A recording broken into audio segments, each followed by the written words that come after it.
morning, everybody.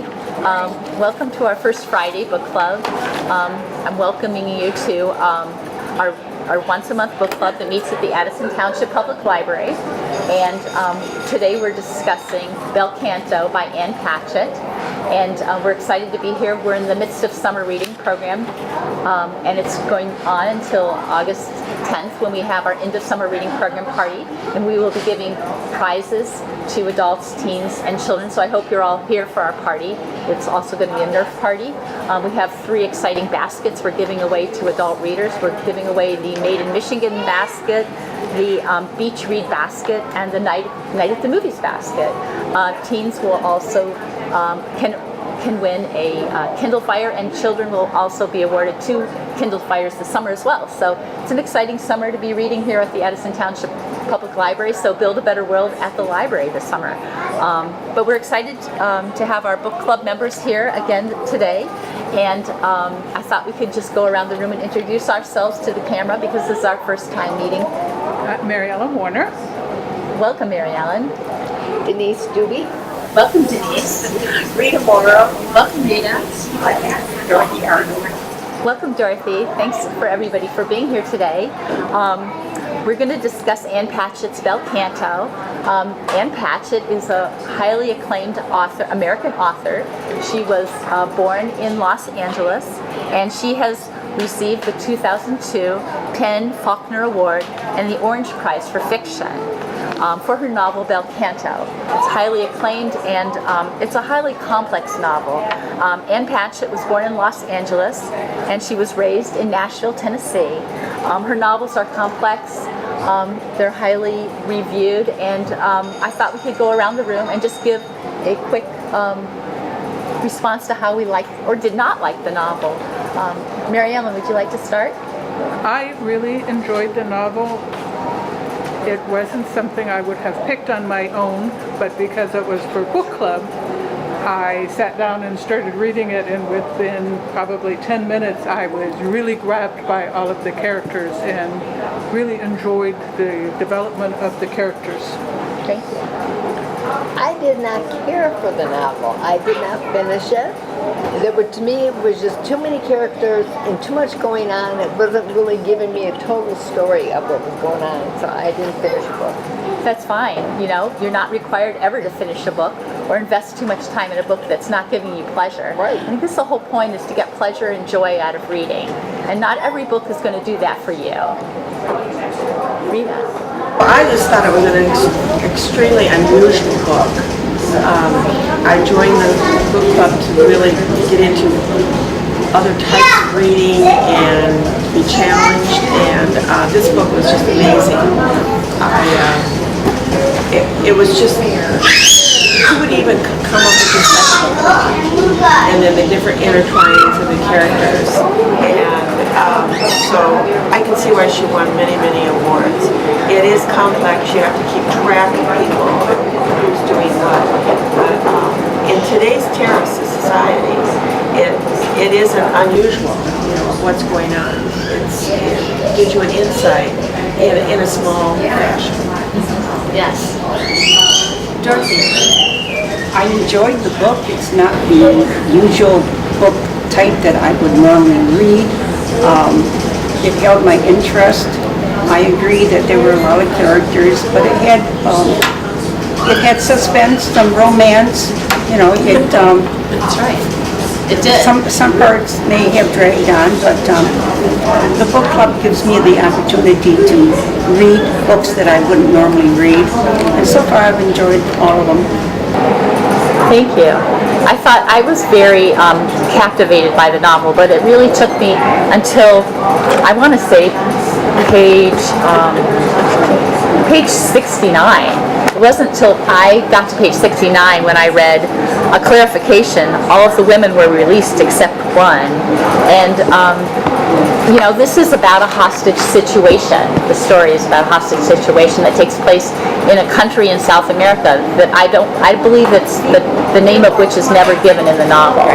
And all the people are held at gunpoint after the completion of a beautiful performance by a extremely well-known opera singer, and they've all been invited there to celebrate the birthday of Katsumi Hasakawa, and he is the president or the chief officer of a Japanese corporation, and he was invited to be there because they were interested in having him perhaps do business with them. But so they tempted him, and they provided his favorite opera singer, and she performed. And at the end of that singing, the terrorists came in and held them hostage for several months. It seems several months. This was ongoing, and as you said before, there was romance. There was a lot of change going on amongst the members of this group. So it was a highly charged situation where they couldn't get out. There was a death in the very beginning. The opera singer's accompanist became very ill, and he died of a diabetes reaction. He did not have his medication, and so they carried him out. And of course, this alerted everybody to this is a very serious situation. So they released all the women and anybody that was sick. But they decided to hold Roxanne Koss, the opera singer, as hostage, and they weren't sure why they were holding her, which I thought was very interesting. When talking about releasing the hostages and when it grabbed you, whenever you read about hostage situations and you see them and they release the women and children or the elderly, you think, oh, well, they were being kind. Turns out they weren't being kind, it was convenience for the terrorists, because if they had all of those people that were going to need fed, and they probably thought, well, there weren't any, but there were children. There were children that lived there. But if they let a whole lot of people go, it made it easier for the terrorists. So it wasn't kindness, it was being practical. Well, when you think of it, there were quite a few people in that house. Too many. 58 or 59 people, yeah, that was quite a few. And that's what the negotiators said. How are you going to feed all of these people?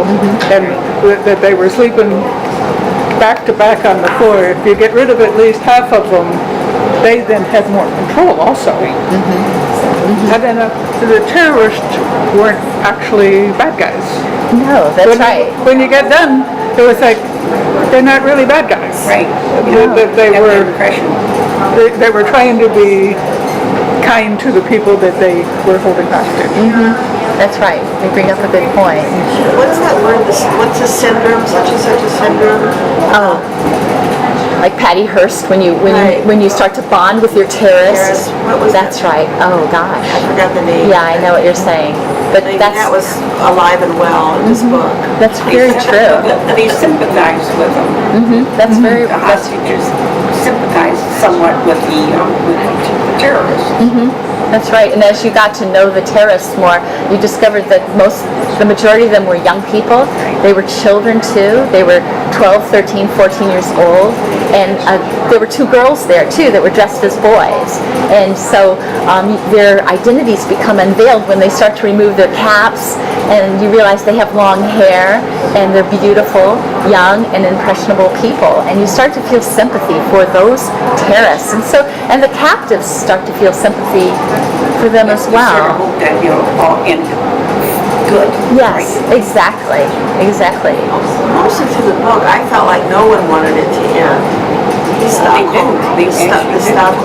Stockholm syndrome, exactly. No one wanted it to end. They had bonded so well. They had a family.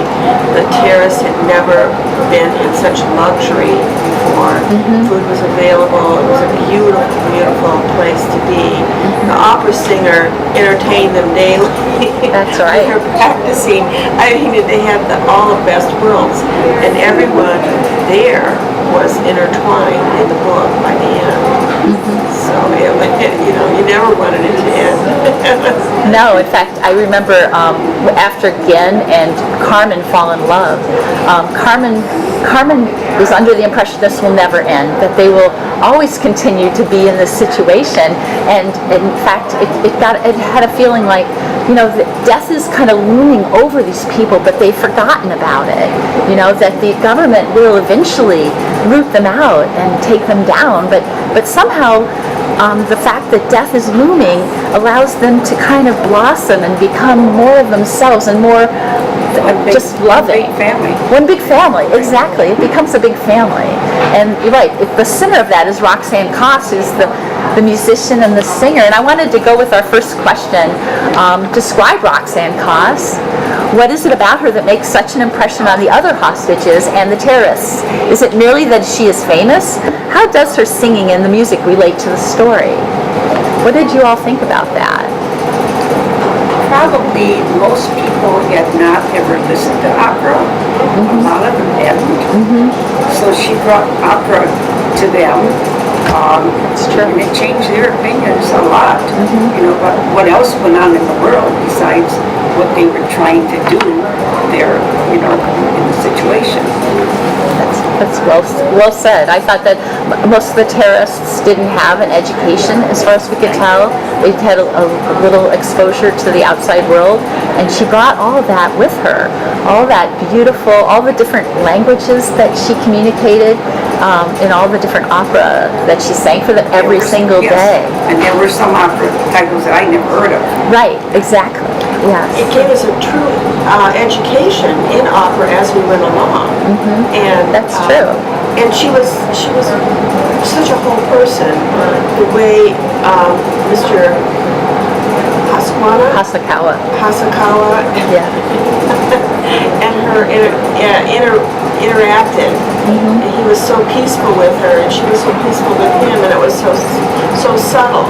It was such a very, very subtle relationship.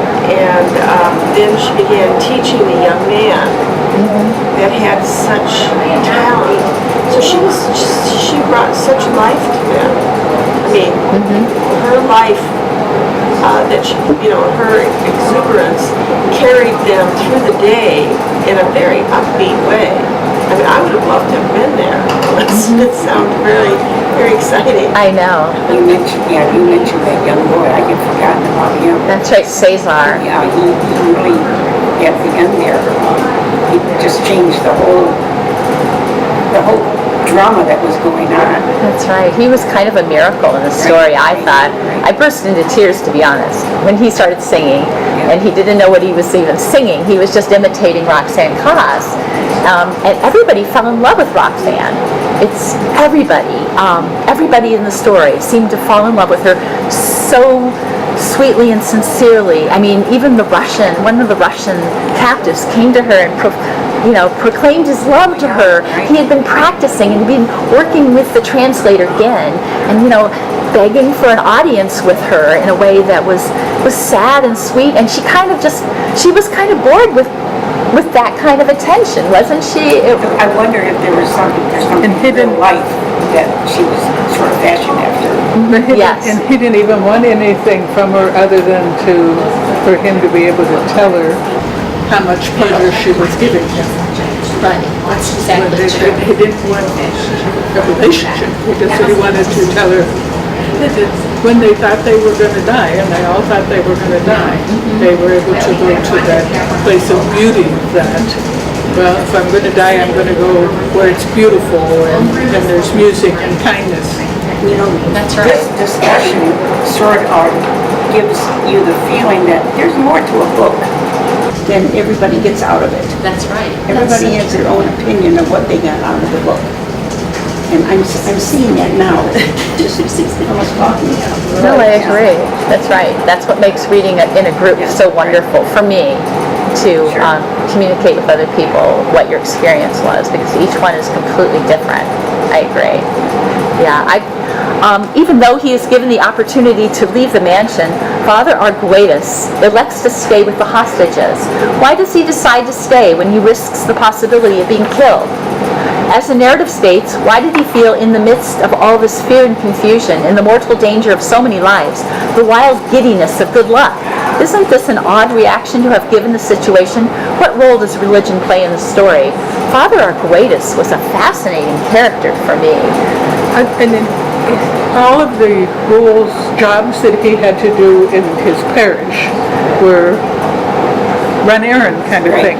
Yeah. When he stayed there, he was actually able to be a priest. and That's do right. and do things for the love of God and for the love of people. So to him, it was a perfect place. That's so Yeah, true. he was top But guy. he was top guy. because he became a priest to help people, and he was helping people, and just like they all thought they were going to die, and he thought that he was helping people prepare to die. That's right. Exactly. He was That's a really good people point. that he never got the chance to in the parish.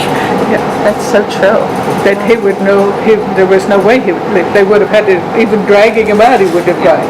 He was going to stay and fulfill his destiny. They offered to let him go, didn't they? Yes. Yeah. He was. More than once. Yes. That's More right. than He once. It's like, refused. no, I'm staying here for my people, to help the people. That's right. And he gave the last rites to the accompanist, I believe, in the beginning of the novel. Yeah, and he was able to fulfill his earthly duties as a priest in this situation. And they explained that he was like a glorified altar boy in his parish. And so he really wasn't acting as a priest at all. But he was part of the drama. He was. He really was brought into it. And wasn't he the one that was involved in the gardens? I'm trying to remember. You know, that was an interesting development, the gardens part of the story, you know, when they are allowed to go outside and start to play soccer and garden and even cook.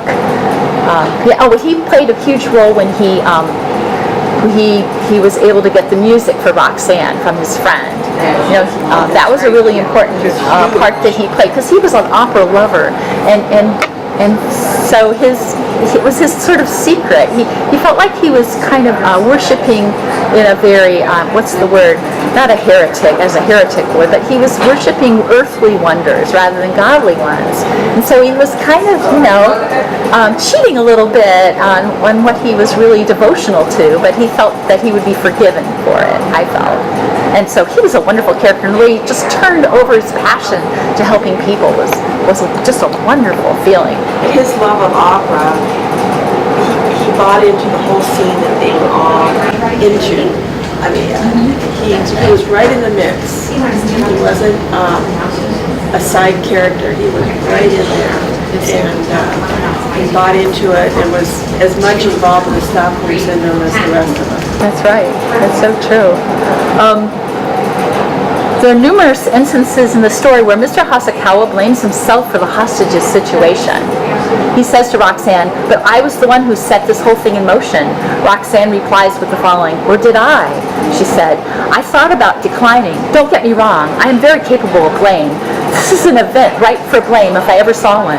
I just don't blame you.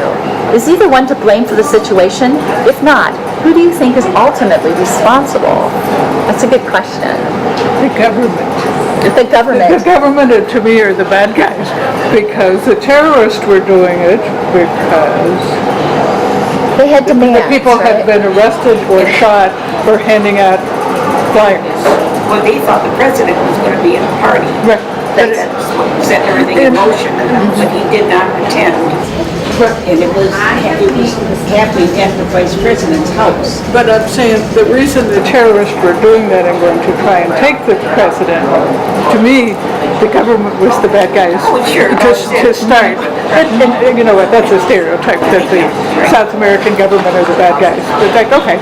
And he was just trying to get his brother out of jail. That could have happened in any country. Yes. But it surely is not the fault of the people who were there. Right, true. Who were going for... But it was his birthday, and it was a party because he was having a birthday, and he was an avid opera lover. That's so they correct. brought the opera singer in to entertain. And he felt a little bit guilty because it was on his account that they were all there. They brought all these people together for his love of opera and to, solicit his finance and his wealth to invest in the country. So no, that's a good point. All the people that were there were acting in good faith for something. He was there because it was going to generate business for the country, and the people, even the Russians, who ended up playing cards all the time, but they were opera lovers also. Anyone who was arranged to be there was for the music. Yes, that's right. I thought her sense of humor really came out, which when she had the president, he didn't come to this famous function that his country had because he had to watch his favorite show. What was it? A soap opera. It was a soap opera. But they never, okay. And I thought, just in the very beginning, her sense of humor and little things that she came up with were delightful. No, Rita, you're right. That was a very ironic and funny twist in the story. That he was not there. Right, his normal. Yeah, the whole country seemed to be fascinated by the soap opera that they were watching. I kind of felt this was like a funny country, like Uruguay or something. It wasn't very big, kind of quirky. I mean, I don't think it could have been Brazil. No. In fact, it's based on a true story. That there was a hostage taking. I believe it was Peru. Don't quote me, but I think it's 1995 that people were taken hostage, and none of them made it out. None of the terrorists made it out. So but yes. I mean, when you talk about how did this come about and who's responsible, I mean, it's just a story over and over and over. Leaders that aren't doing their job, countries that are semi-dysfunctional. Not that they're bad, they're just dysfunctional, and the people are not getting their needs met, and it just goes in that around the circle that we see over and over through history. It's well said. There's really no responsibility, but to pick this plot and to come up with this story, you can see why she won so many awards, because it is true fiction. It is Based on okay. And Mr. Hasakawa, he's got this little secret that he spends like a half hour a day when he comes home from work listening to the opera. He barely knows his own wife. His coworker who came to this event also is a clandestine pianist who suddenly gets onto the piano and displays his gifts to everybody. After the poor accompanist dies, he becomes the accompanist to the singer. It's like everyone has these. The girls are secretively hiding their identities under this clothing. It's like everyone has a secret that comes out under these this very unusual circumstance. His love for opera was known. Oh, yeah. Oh, it was known. That's true. Yes. That's true. Everything that happened. Right. That's true. Yes. The people didn't want other people to know that they had a passion for beauty. Oh. Because Yes. that's not the business side. And since they were all high-level kind of management people, you couldn't admit that you liked music and singing and pianos and Yeah, that's true. until you think you're going to die any minute, and it's like, no, I like music best. I don't like business. I like music. That's right. Yeah. Exactly.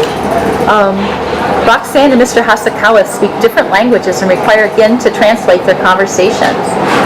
Do you think it's possible to fall in love with someone to whom you cannot speak directly? Well, I think it happens all the time. I think of the Russian brides that come over that don't speak English. That's right. And they were in such a limited situation, and their true selves were showing.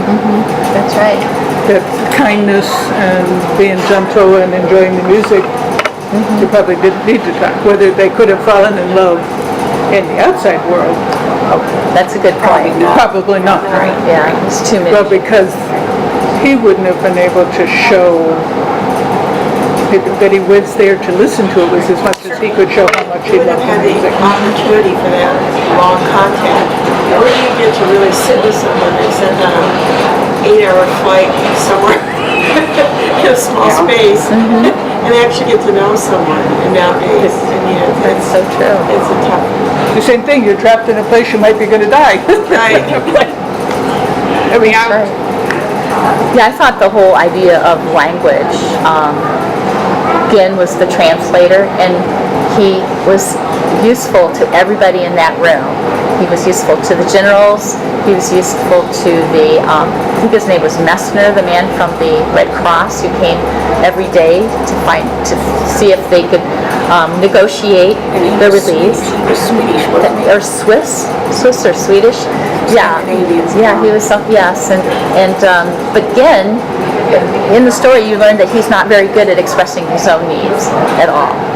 You know, he can express everyone else's, and he can speak 10 different languages. He was an amazing, fluent, Right. wonderful, gifted person, but you wouldn't know that because he's constantly working for other people, not for himself. So I found that fascinating.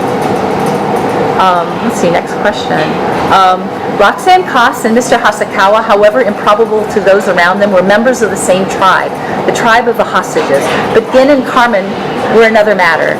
Compare the love affairs of Gin and Carmen and Roxanne and Mr. Hasakawa. What are the elements that define each relationship? It was a very complex, those were very complex relationships. What did you think of the relationship between Gin and Carmen? She was one of the terrorists. She was in need of help. Of language help, right? To learn to read. Yeah, that's right. Yeah, she really wanted. That was his job. That was his job. And they met every night in the china closet, and he gave her lessons. And they were serious lessons for a while, which I thought was really wonderful. And then they started making love, and then they said, well, you know, we should study for 2 hours and then make love. And then the next time, so we should study for 1 hour and then make love. Oh, maybe if we got the love making over with first and then study, we could focus better. Did you think that at the beginning of their relationship, that's what would happen? I did. I wasn't sure, but the love in the story was extremely sweet, I must say. Well, I thought that she brought him out. You know, he helped her with language, but she was vivacious. She brought him out and made his needs known. That's right. She was a compliment to him. For someone with such little education and such little experience in the world, you're right, she brought him out, which was wonderful. Yeah. Let's see. We find out in the epilogue that Roxanne and Gin have been married. How would you describe the relationship throughout the story? Tybalt believes that Gin and Roxanne had married for love, the love of each other, and the love of all the people they remembered. What do you think of the novel's ending? Did it surprise you? Do you agree with Tybalt's assessment of Gin and Roxanne's motivation for marrying? This was a very hard part for me, the ending. Mine was like, really? That's the end? Right, exactly. It was, you had to think about it for a while, and then they couldn't have brought the relationships back to the real world. Well, that's right. They That's couldn't true. have he was married and the singing. It's like they went back to their roles. That's what they went back to the role. She was going to be the singer and need someone to take care of her, and he needed to take care of someone. You've got a point there. And He that. needed to take care. So he had his love where he got to be himself, but then in the real world he was a caretaker. That's right. Well, we're not going to. And it still was really great. We're not going to give the ending out, are we? I think that's fine. But, I mean, there were some deaths at the end, and I think they got married in commiseration of each other because They were the ones left. yes. I thought that too. In some way, it was commiseration that they had both been through this terrible ordeal. No one else would understand. No one else would understand it. Like, you know, prisoners from a Holocaust concentration camp. You know, it's really hard to marry outside that tribe. You know, that group of people that would not. Here, did they get married in sympathy of each other? How would that? Yeah, exactly. And they both knew who the other person really loved. Whether that That's would true. be able to keep that it was a surprise. keep it alive, keep those memories alive. That's right. They were there for 4 months. 4 months is a long time to be a hostage, but in the terms of your life, 4 months is not a long time. That's right. Yeah. Well, and she trusted him in her That's right. lifestyle. How many people would she meet? You know, when you're a star and you're out there, how many people do you really trust in your life? I think it's even harder. And I think it was just a comfort level. Yeah, he was an easy person to trust. He had everybody's trust. That's right. Everyone in that room came through him. And I think he was a fascinating character in the whole story. He was the one that moved all the action along. They were always having to call for a chat. That's right. Yes, exactly. Yeah. Now, I was a little disappointed in the ending, to be perfectly honest, at first, because first everyone dies. I mean, all the terrorist dies, Mr. Hasakawa dies, Carmen dies, people that I was hoping to see, continue on and continue their love. Even Cesar dies, right? I believe he dies, and he was like the most special person. If you're reading and thinking, well, the terrorists are the bad guys and you want them all to die, when they all died, it was like, oh no, oh, no, that wasn't nice. It wasn't a happy ending. No, it was not a, it was, the whole thing was, ended up being tragic, but then all of her operas were all tragic. That's right. So they tied that together. When them dying when he jumped in to save her from being shot, I don't think he was trying to die himself. I think he was trying to protect her because he loved her like a daughter, like Carmen like a daughter. Well, in most hostage situations, I think everybody expects, is it possible they could be killed? Yes. And I think probably everybody in that house thought it was possible they would be sooner or later. That's a good point. Yeah, I agree. The hardest to come back to real life. He would have had the hardest time coming back, being in charge and keeping everything inside. And Going back to his wife and giving up go to therapy after it was all done. There's a part of the story that just makes it unreal. I mean, this becomes kind of a Game of Thrones or something with all these characters and stuff going on. It becomes unreal because they never work against the terrorists. They never gang up. They never make plans. It never happens. There's no reality there. It's strictly a novel.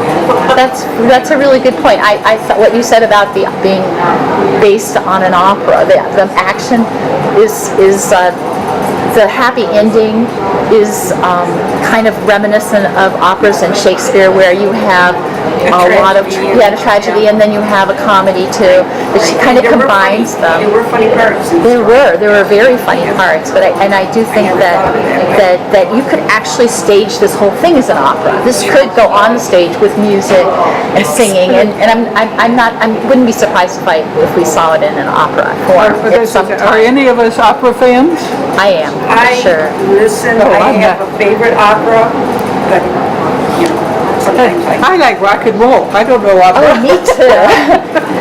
But I'm not I think opera. music brought these people together. Music brought these people together, and it feels like when Gen and Roxanne married, they're marrying together their worlds. Of his world was language and communication, and her world is music and expression of the heart, and they're like some of the most important pieces of our lives just coming together. It's almost allegorical or symbolic. Their marriage is for me a symbolism. It's more like you're saying, more like a fairy tale come true than a reality. But what you said about everything could be an opera, the way that story went, I never thought of that.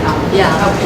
But everything was there. I mean, the tragedy, the comedy, the music, everything. I mean, drama. We had all the elements for a perfect theatrical experience. Just to tie it all together. And there's elements of unreality, the unreality of Well, it. they never worked with hostage. That's right. They never really. Never, ever. It's like they denied him for 4 months, and he brought them food, he helped them, he was a nice guy, they all loved him, but they never worked with him. That's really true. Nothing ever gets accomplished. They sit back and they play games at chess, and eventually the people outside get tired of bringing them prepared food, and so they bring them raw food, and they decide to go to the kitchen and start cooking, which brings them even then they discuss how they're going to cut the food up, so they have to get permission to use knives, and so they have to work together. So I think that was the comedy part. yes, it was very funny. Yeah. So there was a lot of funny stuff going on in this novel, on top of the tragic parts. Let's see if we have any more. The Garwa, the fog and mist lifts after the hostages are in captivity for a number of weeks. One would have thought that with so much rain and so little light, the forward march of growth would have been suspended, when in fact everything had thrived. How does this observation about the weather mirror what is happening inside the Vice President's mansion? The vice president was one of the most interesting characters of this novel. His name was Ruben Iglesias, and he was kind of like the concierge to this whole event. And it was his house that they were living in, but he had no clue about anything in that house. That's right. Until he was forced to cook, and at the end he was a gardener. That's right. You're right. He was their servant, actually. He cleaned up after them, he picked up the room, and he had never done any of this beforehand with his wife and his children. And he was keeping his house, nice. That's right. And he was like the houseboy. That's right. He had suddenly a glimpse of what other people's lives must be like. Cleaning up, emptying cigarette ashtrays. Yeah. Stains on it. The stains on the I carpet. thought that was part of her humor too. It really is. Well, at the end, the sun came out. At the end, the sun came out, and the garden around the house had just grown up. I mean, apparently the weather was gloomy and rainy, so things grew outside. They had to grow outside. What happened here overnight? All the rain we had. So when the sun came out, I mean, they all grew, just like the plants outside. Everybody grew in different ways. That's really true. You see a lot of different changes going on with everybody in this story. So you're right. They're like plants. Yep. And at one point, Carmen says again, ask yourself, would it be so awful if we all stayed here in this beautiful house? And towards the end of the story, it stated, Yen knew that everything was getting better, not just for them. People were happier. Messner says to them, you were the brightest one here once, and now you're as crazy as the rest of them. What do you think of these statements? Do you really believe they would stay captive in this house? Would they rather stay captive than return to the real world? Well, their needs were met in this house. That's true. Everyone's needs were met, weren't they? Yes. Yes, that's true. Yeah, they were most happy here because they didn't really have any other responsibilities except for immediate responsibilities. I think because of the unknown, not knowing when it was going to end, it made it a perfect situation. But if it was ongoing, would it continue to be perfect? Or would it be... They may eventually. Yeah, I can't only have enjoyment, I need to go back to doing my task, my job. Yeah, that's right. It was almost like childhood, Childhood ends, when you get into your 20s, sometimes for people in their 30s. But they have this magic, like, little fantasy cushion around them where mom and dad are taking care of their needs and The sorority house, the fraternity house. that sort of thing, yeah, exactly. Let's see. When the hostages are finally rescued, Mr. Hasakawa stepped in front of Carmen to save her from the bullet. Do you think Mr. Hasakawa wanted to die? Once they all returned to their lives, it would be nearly impossible for him to be with Roxanne. Do you think he would rather have died than live without her? That's a really good question. Yes. Well, he was married. You wonder what would have happened if he hadn't died. Yeah, he seemed to have a loveless marriage. They had to end the story somehow. Yes, this is true.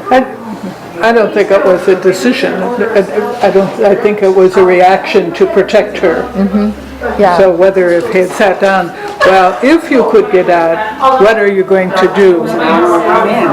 And he had been running those things through his mind, saying, this won't work after I leave. I have my wife and my business and my family. And he didn't have a bad wife. I mean, it was true. It was like, oh, my life is fine, I'll go back. I don't think he wanted to die, but I don't think he did it consciously. No.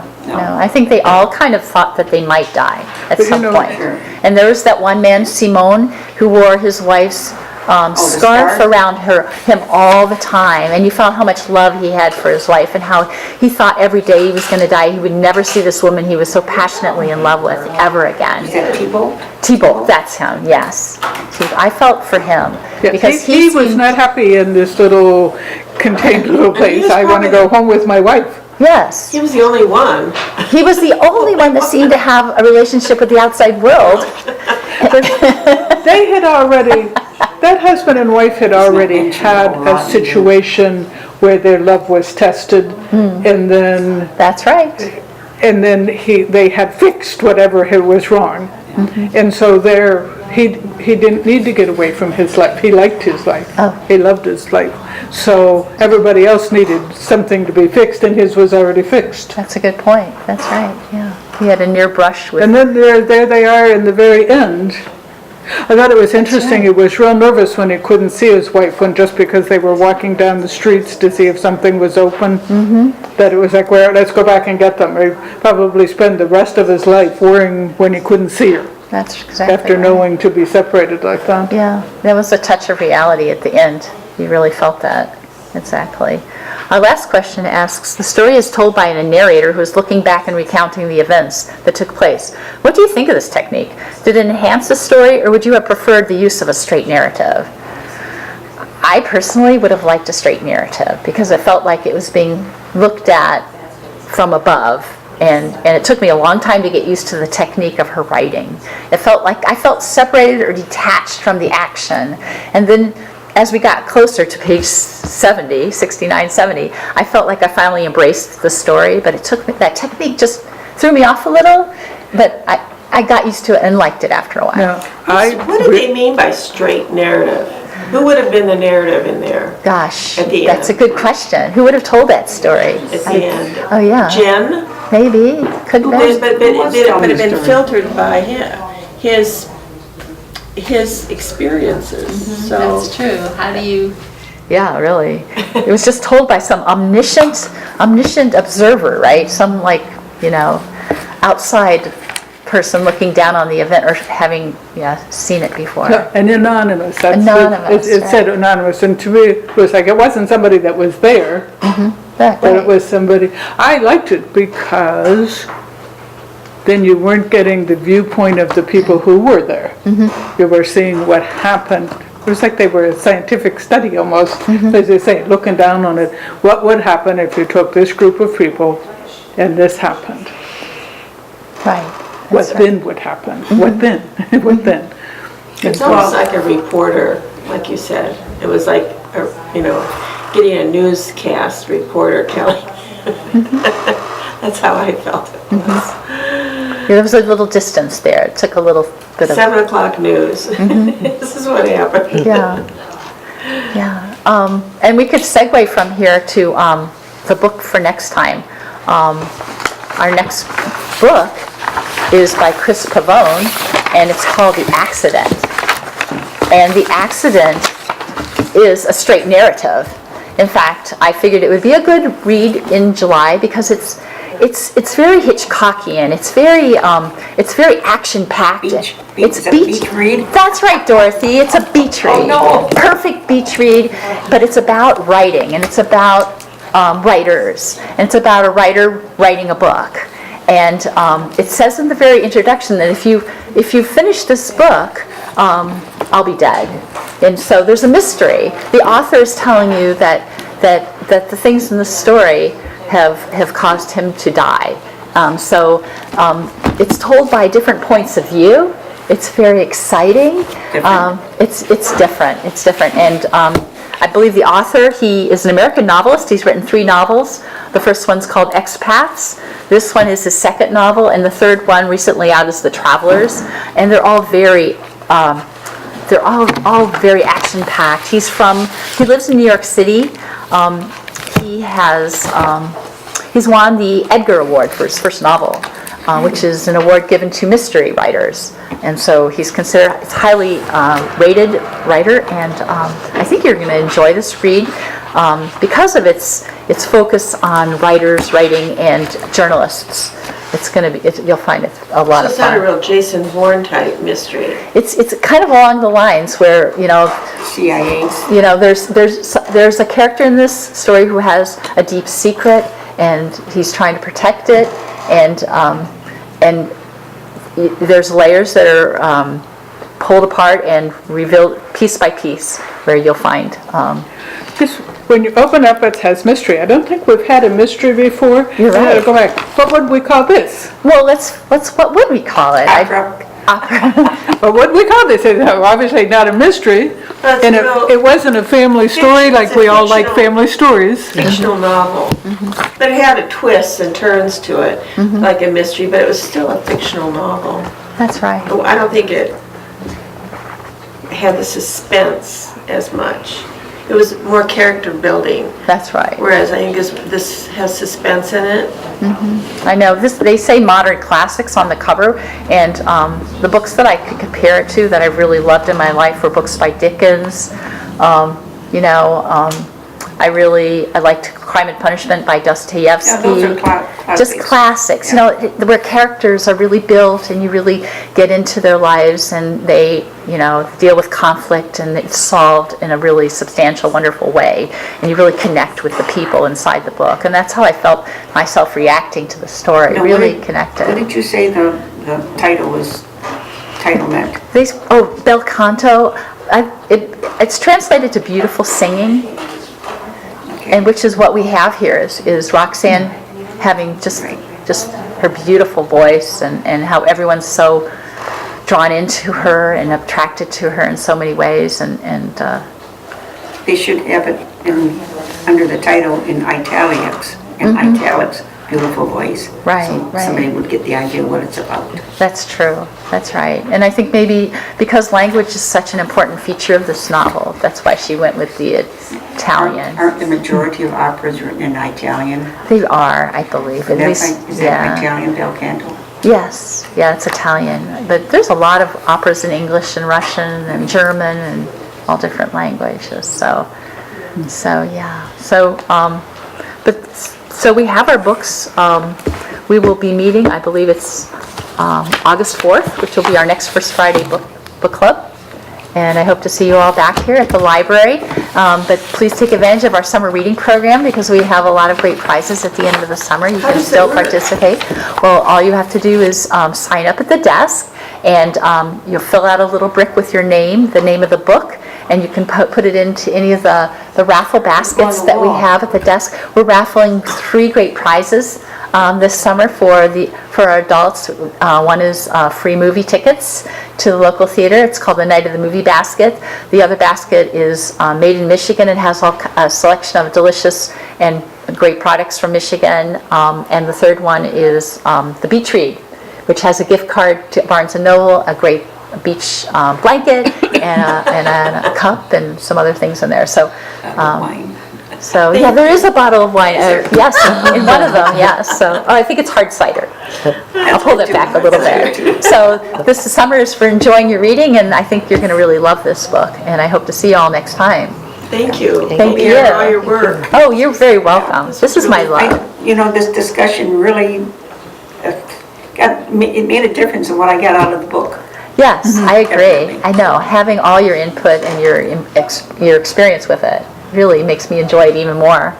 I agree. Yeah.